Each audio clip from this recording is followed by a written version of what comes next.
எப்பவுமே அமித்ஷா வந்து ITC grand சோலால தான் தங்குவார், கிண்டி ஹோட்டல்ல தான் தங்குவார். இப்ப ஏன் அவரு பட்டினப்பாக்கம் ஹோட்டல்ல தங்க போறாரு? லீலா பேலஸ் ஹோட்டல்ல அவர் தங்குவதாக செய்தி வந்திருக்கு. பட்டினப்பாக்கத்துல விஜய் வீட்டு பக்கத்தில் இருக்கக்கூடிய அந்த ஹோட்டல்ல அமித்ஷா தங்க வேண்டிய தேவை எங்கிருந்து வருது?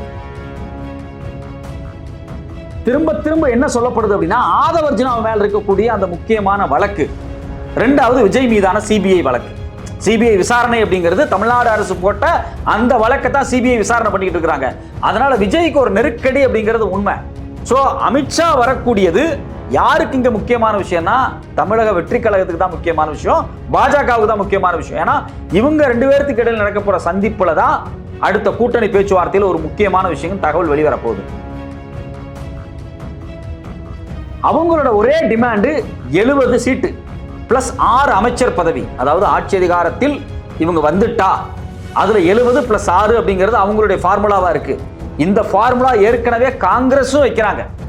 காங்கிரஸும் வெற்றி கழகத்திடம் வைக்கக்கூடிய டிமாண்டு 70 பிளஸ் 6 தான். ஸோ அது ஒரு விதமான ஒரு ஃபார்மெட்டா அவங்க வைக்கிறாங்க. பட் இதெல்லாம் ஒர்க் அவுட் ஆகுமா? முதல்ல தாவேகா இவங்களோட பேச்சுவார்த்தைக்கு தயாராகுமா? இந்த சந்திப்பு நாளைக்கு நடக்குமா அப்படிங்கிறதா ரொம்ப முக்கியமான விஷயம். பிரவீன் சக்கரவர்த்தி தெளிவா சொல்றாரு, ராகுல் போன்ல பேசினாரு 7 நிமிஷம் அப்படின்னு. பட் ஆனா இது வரைக்கும் எந்த அதிகாரப்பூர்வ தகவலும் வரல. குமுதம் ரிப்போர்ட் அதை பத்தி எழுதியிருந்தாங்க, அதுவே உண்மையானது வரைக்கும் தெரியல. சோ அப்போ ஒரு பக்கம் வெற்றி கழகத்துக்கு ராகுல் காந்தியும் அடியை போட்டுட்டு தான் இருக்கிறாரு, அவங்க சார்பாக சில விஷயங்கள் முன்வைக்கப்படுது அப்படிங்கிற கருத்து வந்துகிட்டு இருக்கு. ஆனா அது உண்மையா பொய்யான்னு தெரியல. ஆனா அமித்ஷா சந்திப்பு அப்படிங்கிறது உறுதியான மாதிரி தெரியுது. அமித்ஷாவினுடைய தமிழக வருகை, அதற்கு முன்னால அவர் ஒரு எச்சரிக்கையை விடுத்திருக்கிறாரு மேற்கு வங்கத்துக்கும் தமிழ்நாட்டிற்கும். இப்போ கேரளத்தில் நடந்த உள்ளாட்சி தேர்தலில் 3 நகராட்சிகளை கைப்பற்றி இருக்கிறாங்க. இதை ஒரு எச்சரிக்கையாக பார்க்கணுமா? எப்படி இதை பார்க்குறாரு? அமித்ஷாவினுடைய வருகை பாஜகவுக்கு ரொம்ப முக்கியமானது, தமிழ்நாட்டுக்கு ரொம்ப முக்கியமானதா அப்படிங்கிறத நம்ம எடுத்துக்க வேண்டிய அவசியம் கிடையாது. ஏன்னா பாஜகவை பொறுத்த வரைக்கும் அவங்களுக்கு இன்னும் கூட்டணி பேச்சுவார்த்தையே முடியல. அதிமுகவோட அவங்க கூட்டணின்னு சொல்றாங்க. எடப்பாடி பழனிசாமி ஏற்கனவே என்டிஏ கூட்டணி சார்பாக கொடுத்த பிரஸ் மீட்ல ஐடிசி கிராண்ட் சோலால உட்கார்ந்துருந்தாரு, பேசினாரு. அவரும் திடீர்னு தான் வந்தார். அவர் வர்றாரு, அமித்ஷாவை மீட் பண்ண போறாரு அப்படிங்கிறது இது வரைக்கும் தெரியாம தான் இருந்துச்சு. இன்னைக்கு வரைக்கும் பாத்தீங்க அப்படின்னா பாமக தரப்புல இருந்தோ, தேமுதிக தரப்புல இருந்தோ, இல்ல மற்ற கூட்டணி கட்சிகள் தரப்புல இருந்து யாருமே இது வரைக்கும் சமிகை காமிக்கல. ஸோ இப்போ பாஜகவுடன் என்டிஏ கூட்டணியை வலுப்படுத்துறதுக்காக அவர் வர்றாரு. இதுல 2 விஷயங்கள் பேசப்படுது. என்ன அப்படின்னா, அவர் வர்றது காலங்காலமா ஐடிசி கிராண்ட் சோலால தங்குவாங்க. அப்புறம் தூத்துக்குடி போவாரு, கோயம்புத்தூர் போவாரு, பல ஹோட்டல்ல தங்குவாரு. பட்டினப்பாக்கத்துல தங்க போறாரு. அதான் ரொம்ப சிறப்பான ஒரு விஷயமா இருக்கு. பட்டினப்பாக்கத்தில் தங்கும் அமித்ஷா, எல்லாருமே அதான் சொல்றாங்க. ஏன்னா அங்க லீலா பேலஸ் ஹோட்டல் இருக்கும். நம்ம விஜய் வீடும் லீலா பேலஸ் ஹோட்டலும் பக்கத்துல. விஜய் கண்டிப்பாக அமித்ஷாவை சந்திக்க போறார். அவர்கிட்ட கிட்டத்தட்ட ஒரு 60-70 சீட்டு வரைக்கும் கேட்கறதுக்கான வாய்ப்பு இருக்கு. அந்த காம்பவுண்ட்ல நின்றுட்டே மாத்தி பேசிடுவாங்களா? ஆக்சுவலி ஐடிசி கிராண்ட் சோலா ஹோட்டலை பொறுத்த வரைக்கும் அங்கே ஒரு பெரிய வசதி என்ன அப்படின்னா, நீங்கள் போய் பேஸ்மெண்ட்ல காரை நிறுத்திட்டு மேலே கூட போயிடலாம். ஒன்றும் இப்போல்லாம் இது மாதிரியான மீட்டிங் நடக்கும்போது ரொம்ப செக்யூரிட்டி கான்சியஸாக இருக்கிறாங்க. இப்போ எந்த சிசிடிவி ஃபுட்டேஜும் ரெக்கார்ட் ஆகாது, எல்லாம் ரொம்ப கான்சியஸாக வச்சுக்கிறாங்க. சில நேரத்தில் ஆஃப் பண்ண சொன்னா ஆஃப் பண்ணிக்குவாங்க. ஸோ அப்போ ஐடிசி கிராண்ட் சோலால தங்க வேண்டியவர் லீலா பேலஸ்ல தங்குறாரு அப்படிங்கிறது உறுதி ஆயிடுச்சு.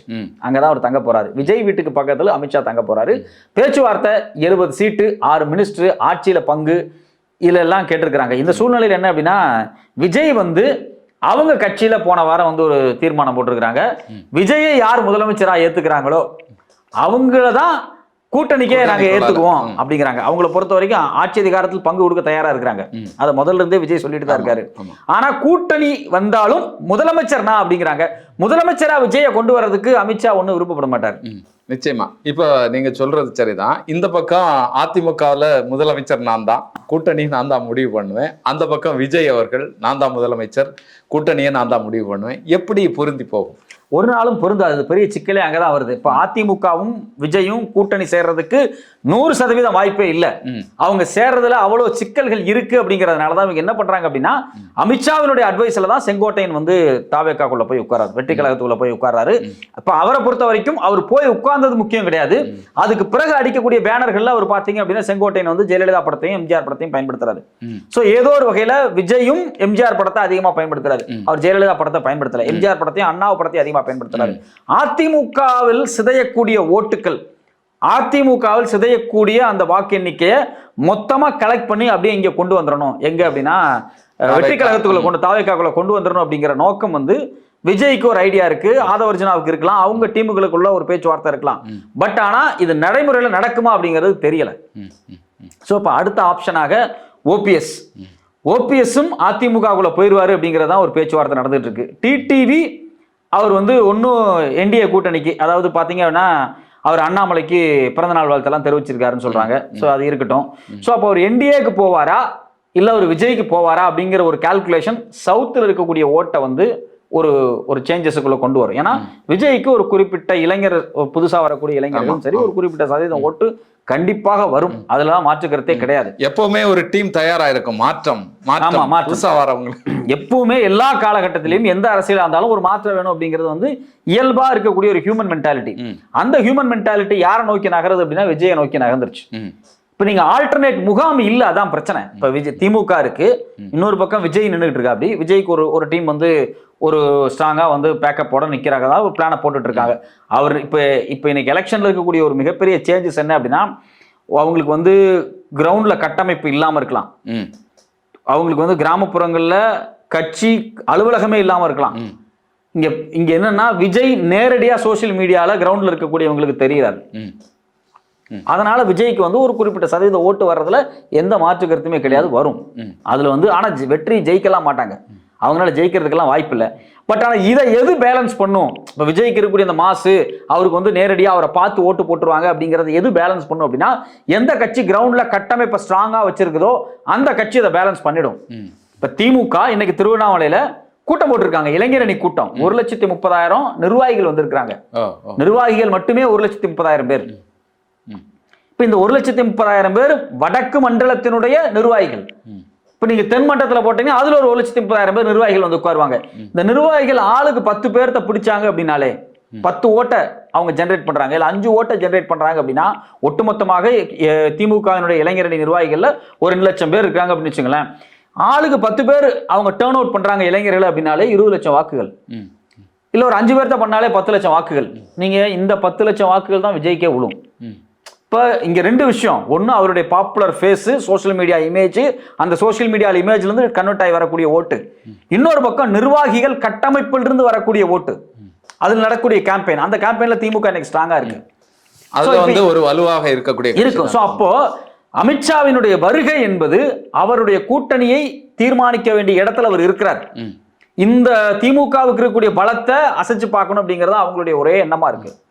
அந்த எண்ணத்துக்கு அவங்க விஜயோட சேருவாங்களா, அதிமுகவை பலப்படுத்துவாங்களா?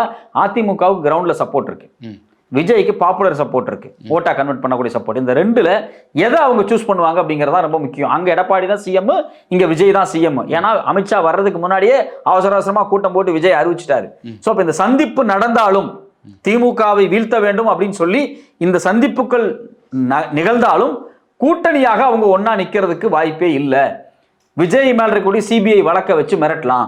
இப்ப வந்து ஆதவர்ஜனா போட்டிருக்கக்கூடிய அந்த ட்விட்டை மையமாக வச்சு ஆதவர்ஜனாவை டார்கெட் பண்ணி அவங்க தூக்குறாங்க, என்ஐஏ அதை கன்சிடர் பண்ணுது அப்படின்னு தூக்குறாங்க அப்படின்னா கூட கட்சி நிர்வாகிகள் இல்லாமல் சின்னம் மட்டுமே கிடைச்சா போதும், ஏதோ ஒரு சின்னம் கிடைச்சா போதும், அவங்களுக்கு போற ஓட்டு அப்படிங்கிறது வந்து ஒதுங்கி ஒரு வாரமா அந்த ஓட்டு போயிடும், அது போகாமலாம் இருக்காது.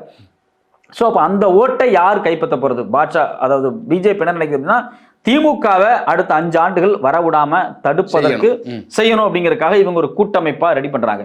இன்னொரு பக்கம் தியரி என்ன சொல்ல வருது அப்படின்னா, திமுகவை பத்தி நம்ம கவலைப்பட வேண்டிய அவசியம் கிடையாது, அவங்க ஜெயிக்கிறதுக்கான வாய்ப்பு இருக்கு. திமுகவுக்கு ஆப்போசிட்டா நம்ம வந்து உட்காரணும், என்டிஏ கூட்டணி உட்காரணும்.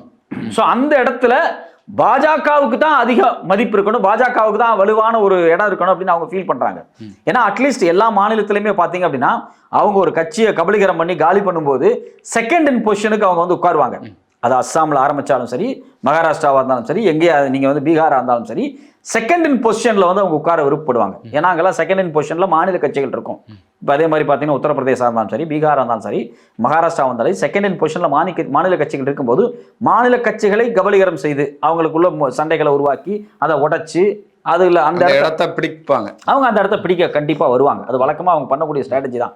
ஸோ அதே ஸ்ட்ராட்டஜி இங்க பண்ணி எப்படியாவது அமித்ஷா வந்து செகண்ட் இன் கமாண்டுக்கு வந்துடலான்னு பார்க்குறாங்க. அவங்க வர்றது வெற்றி வாய்ப்பு எல்லாம் ஜெயிக்கிறதுக்கெல்லாம் பகல் கனவெல்லாம் காணல. அவர் வெற்றி வாய்ப்பை முடிவு பண்ற மாதிரி தான் கேரளா எலெக்ஷன்லயே அவங்க உள்ளாட்சி தேர்தலில் மொத்தமா ஸ்வைப் பண்ணி ஜெயிச்சிருக்கலாமே, திருவாண்டரத்துல மட்டும் தானே ஜெயிச்சிருக்காங்க. ஆமா. ஸோ அது கிடையாது. 3 இடத்துல ஜெயிச்சிருக்காங்க, ஒரு 3 இடத்துல ஜெயிச்சிருக்காங்க, அவ்வளவுதான். மற்றபடி பார்த்தீங்க அப்படின்னா இது முழுக்க வந்து இவங்க செகண்ட் இன் கமாண்ட், அதாவது எதிர்க்கட்சியாக தன்னுடைய பலத்தை நிரூபிப்பதற்காக யாரோடு கூட்டணி சேரலாம், எப்படி ஆர்கனைஸ் பண்ணலாம் அப்படிங்கிறது அவங்களோட எய்மா இருக்கு. மற்றபடி அவங்களுக்குள்ள எந்த தெளிவுமே இல்லை. அமித்ஷாவுடைய வருகையா இருக்கட்டும், இல்லை எடப்பாடியினுடைய கூட்டணி நடவடிக்கைகளா இருக்கட்டும், இல்லை விஜயினுடைய கூட்டணி ஒர்க் அவுட்டா இருக்கட்டும், எதுவுமே வந்து ஒர்க் அவுட் ஆகலை. இல்லை இதில் எனக்கு மிக முக்கியமான ஒரு கேள்வி, ஏற்கனவே ஒரு அழுத்தம் வந்து எடப்பாடிக்கு கொடுக்கப்பட்டு கொண்டிருக்கு. ஆனால் அந்த அழுத்தத்துக்கு ஏற்ற மாதிரி அவர் வந்து இதை கூட்டணி சேர்க்கிறதுக்கான எந்த விதமான வேலையும் செய்யலை. இன்னும் சொல்லப்போனால் ஓபிஎஸ்ஐயும் டிடிவி தினகரனையும் உள்ளால கொண்டு வர்றதுக்கான எந்த சமீட்சையும் அவர் பக்கத்துலேருந்து வரல. இந்த நேரத்தில் அமித்ஷா அவர்களுடைய எல்லா அஸ்திரங்களும் வந்து வீணாயிட்டு இருக்கு. நம்ம பார்த்துட்டு இருக்கிறதும் எடப்பாடி அவர்களை காலி பண்ணிட்டு இங்கே கிடைக்கக்கூடிய டிடிவி தினகரன், ஓபிஎஸ், சசிகலா இந்த மாதிரியான ஆட்களை எல்லாம் சேர்த்து விஜய் கூட போற மாதிரியான சூழல் இருக்கா? ஆமா, அதுக்கான வாய்ப்புகளுமே இருக்கு. அதுக்கான வாய்ப்புகள் எப்படி இருக்கு அப்படின்னா, விஜயை மையமாக வச்சு போனா நமக்கு ஒரு 4 சீட்டு கிடைக்குமா அப்படிங்கிறதுல வந்து டிடிவியும் சரி ஓபிஎஸும் சரி சில ஆசோலேஷன் பேச்சுவார்த்தையில தான் இருக்கிறாங்க. பட் ஆனால் டிடிவி மேல 2 வழக்கு இருக்கு. லண்டன் ஹோட்டல் வழக்கு இருக்கு. அது மட்டும் இல்லாமல் பார்த்தீங்கன்னா அவர் வந்து ரெட்டலை சின்னத்துக்கு லஞ்சம் கொடுத்தாருங்கிற வழக்கு இருக்கு. இந்த 2 வழக்க மையமா வச்சு அவரை டார்கெட் பண்ணா அவர் என்டிஏக்குள்ள வந்துட போறாரு. ஸோ இது அவருக்கு கொடுக்கக்கூடிய ஒரு நெருக்கடியாக இருக்கும். ஸோ அப்போ அவங்க வந்து நெருக்கடியின் அடிப்படையில் தான் டிடிவியோ இல்லை வந்து ஓபிஎஸ்ஸையோ வந்து இதுக்குள்ளே கொண்டு வரணும், என்டிஏக்குள்ளே கொண்டு வரணும் இருக்காங்க. ஓபிஎஸ் தனி கட்சி ஆரம்பித்து என்டிஏக்குள்ளே வந்தாருன்னா அது சரியாக இருக்காது. அப்படிங்கிறதுனால அவர் அதிமுகலே திரும்பி சேர சொல்லி சில நிபந்தனைகள் வந்து அமித்ஷா தரப்புல இருந்தே உத்தரவிட்டதாக பேச்சுவார்த்தை இருக்காங்க. ஒரு வாரத்தில் அவர் வந்து அவர் அதிமுகலே சேர போறதாக 26ஆம் தேதி 15ஆம் தேதி வச்சிருந்த மீட்டிங்கை வந்து 26ஆம் தேதிக்கு மாற்றி இருக்கிறாங்க. ஆமா. ஸோ அமித்ஷா வந்த பிறகு பேச்சுவார்த்தை இந்த மாதிரி போகுது அப்படிங்கிறத பார்த்துட்டு தான் அவருடைய முடிவுகள் இருக்கும். அவரோட முடிவு இருக்கும். மேபி அவர் வந்து திருப்பி அதிமுகலே போயிட்டு அவர் சில முக்கியமான பொறுப்புகளை வாங்கிட்டு, அவைத்தலைவர் பொறுப்பையோ ஏதோ ஒரு பொறுப்பை வாங்கிட்டு தென் மாவட்டங்களில் தன்னுடைய அதிமுக அரசியலை வந்து ஸ்ட்ரென்தன் பண்ணிட்டு அப்படியே அமைதியாக இருந்துக்கலாம் அப்படிங்கிற ஒரு ஐடியா கூட அவருக்கு இருக்கு. ஒண்ணுமே இல்லாமல் போறதுக்கு ஒரு கெத்தாவது சுத்திட்டு போயிடுவோம். அவருக்கு வந்து அடிமையா போறது அப்படிங்கிறது ஒரு புதுசு கிடையாது. அவர் யார்கிட்ட வேணாலும் ஈஸியா பணிஞ்சு போயிடுவார். அவர் யார்கிட்ட வேணாலும் ஈஸியா பணிஞ்சு போயிடுவாரு. அவர் ஒரு சாது சார். அவரோட சொத்தை காப்பாத்திக்கணும், பிள்ளைக்கு எதிர்காலம் வேணும் அப்படின்னா அவர் வந்து யார்கிட்ட வேணாலும் கன்வின்ஸ் ஆகி போவார். பொலிட்டிக்கலா அவருக்கு ஃபியூச்சரே இல்ல. அதிமுக விட்டா தமிழ்நாட்டில் அவர் ஒன்றும் பாஜக போய் சேரணும். பாஜகவுக்கே தமிழ்நாட்டில் வந்து ஒரு பொசிஷன் இல்லாதனாலதான் நீங்க முடிச்சுட்டு இருக்காரு. ஒண்ணுமே இல்லை. அவர் பாஜக ஏன் சேர்த்துக்காம வச்சிருக்காங்க?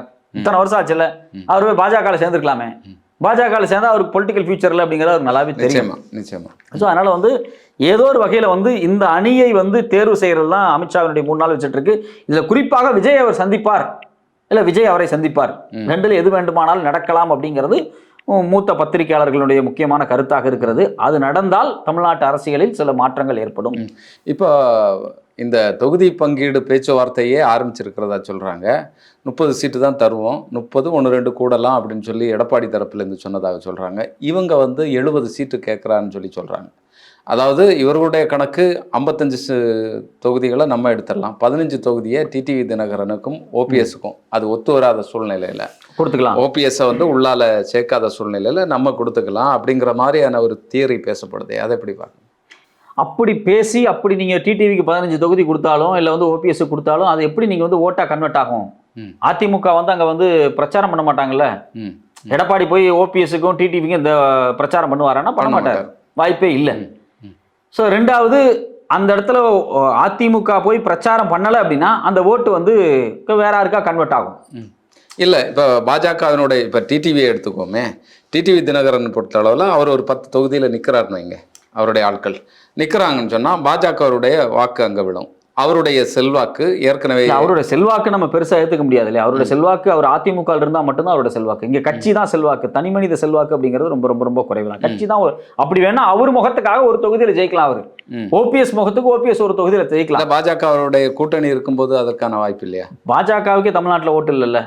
எந்த தொகுதியில பாஜக தனித்துவம் நின்று ஜெயிச்சிட முடியல. ஆனா நீங்க கடந்த எலெக்ஷன்ல நீங்க பார்க்கும்போது திமுகவினுடைய ஓட்டோட கம்பேர் பண்ணும்போது பல தொகுதிகளில் அதிமுகவும் பாஜகவும் இணைந்திருந்தா வெற்றி பெற்றிருக்கும் அப்படின்னு சொல்லப்படுது. ஆமா, பாஜகவுக்கு செகண்ட் ஹேண்ட் பொசிஷனுக்கு சில இடத்துல வந்திருக்காங்க. கிட்டத்தட்ட 6-7 தொகுதியில் அவங்க 2ஆம் இடத்துக்கு அதிமுகவை பின்தள்ளி அவங்க 2ஆம் இடத்துக்கு வந்திருக்காங்க அப்படிங்கிறது வந்து யதார்த்தமான உண்மையா இருக்கு. பட் ஆனா இப்ப இருக்கக்கூடிய குழப்பமான கூட்டணி ஸ்ட்ரக்சர்ல இது ஒர்க் அவுட் ஆகுமா அப்படின்னு தெரியாது. ஏன்னா அன்னைக்கு ஒரு அரசியல் சூழல் வேற மாதிரி இருந்துச்சு. இன்னைக்கு முழுக்க முழுக்க விஜய் உள்ள என்ட்ரி கொடுத்திருக்கிறார். விஜயனுடைய எலெக்ஷன் அன்னைக்கு வந்து பாஜகவுக்கு 6 தொகுதிகளில் 7 தொகுதிகளில் செகண்ட் பொசிஷன் கிடைச்சிருந்தாலும் அதிமுகவை பின்தள்ளி அவங்களுக்கு உள்ள வந்திருந்தாலும் விஜயனுடைய என்ட்ரி அப்படிங்கிறது ஒரு பெரிய செக்டாரான ஓட்டை தட்டி பறிச்சுட்டு வரும். அது யாரோட ஓட்டை தட்டி எடுக்க போகுதுன்னு நினைக்கிறீங்க? திமுக ஓட்டை அது தொடவே தொடாது. அது தொடப்போற ஓட்டு அப்படிங்கிறது புதுசா வந்திருக்கக்கூடிய ஃப்ரெஷரோட ஓட்டு, நாம் தமிழர் ஓட்டு, அதிமுக ஓட்டு. இதுதான் அங்க பிரிஞ்சு வரப்போகுது. பாஜக நாம் தமிழரை பொறுத்த அளவுல ஒரு கொள்கை பிடிப்போட இருக்கிறவங்க தானே. இல்ல, அவங்களுக்கு ஒரு செட் ஆஃப் ஓட்டு எப்பவுமே வந்துகிட்டு இருக்கும். அவங்களுக்கு வந்து அவங்க கட்சியில் இருக்கக்கூடிய நிர்வாகிகள் ஒரு செட் ஆஃப் ஓட்டு வந்துகிட்டு இருக்கும்.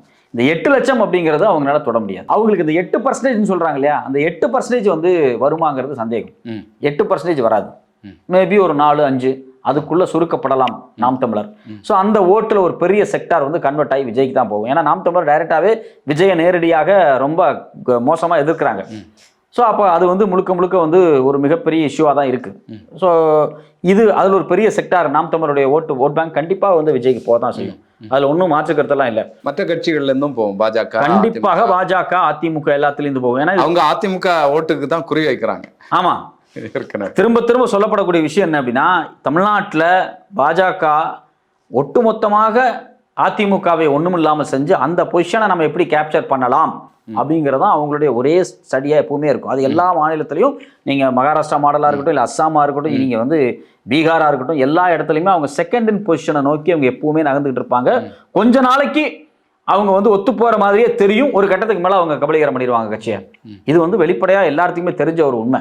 ஸோ அதை நோக்கி தான் அவங்க நகர்ந்துட்டு இருக்காங்க. இந்த பாஜக அமித்ஷா வருகை என்பது தேர்தல் வியூகம் வந்து திமுகவுக்கு எதிரான வியூகத்தை அவங்க வகுக்கிறக்கா இல்லை, அவங்களுடைய இடத்த அவங்க வந்து காயின் பண்றதுக்கு, தக்க வைக்கிறதுக்கு, காயின் பண்றதுக்கு, ஸ்ட்ரக்சர் பண்றதுக்கு தான் வர்றாங்க. ஸோ ஏன்னா திமுகவினுடைய திமுகவினுடைய ஓட் பேங்கை வந்து ஸ்ட்ரென்த்தானா இருக்கும், அது ஸ்ட்ராங்கா இருக்கும், அது தொடவே முடியாது யாருனாலையும், அது வந்து உறுதியா இருக்கும். இதெல்லாம் தாண்டி ஓட்சோரி இருக்கு. ஓட்சோரியில திருப்பி ஒரு 60-70 லட்சம் பேரை வந்து இவங்கெல்லாம் வந்து இங்க வாக்காளர் இல்லை அப்படின்னு நீக்கப்படும் போது அதுல சில குழப்பமான சூழல் ஏற்படும். அது வந்து பொறுத்திருந்தா பார்க்கணும். அது எப்படி வருது, எந்தெந்த மாவட்டத்தில் வருது, என்ன அது தேர்தல் ஆணையம் வெளியிட்டிருக்கக்கூடிய பட்டியலில் யார் யார் இருக்கிறாங்க, நம்ம பேர்லாம் இருக்கா இல்லையா அப்படின்னு பார்த்துட்டு தான் முடியும். இறந்தவர்கள் பட்டியல் இருப்போமா என்னன்னா அடுத்த வாரம் தெரிஞ்சிடும். அதுக்கு பிறகு தான் முடிவு எடுக்க முடியும். ஆமா ஆமா, பீகார் மாதிரி திட்டமிட்டு செய்ததா இருந்தா அவர்களுக்கு சாதகமான வேலையாகத்தான் இருக்கும். ஆனாலும் அதை பொறுத்திருந்து பார்க்கணும். அமித்ஷா வரட்டும், அப்புறம் நம்ம என்னன்னு பார்ப்போம், தொடர்ந்து பேசுவோம். நன்றி.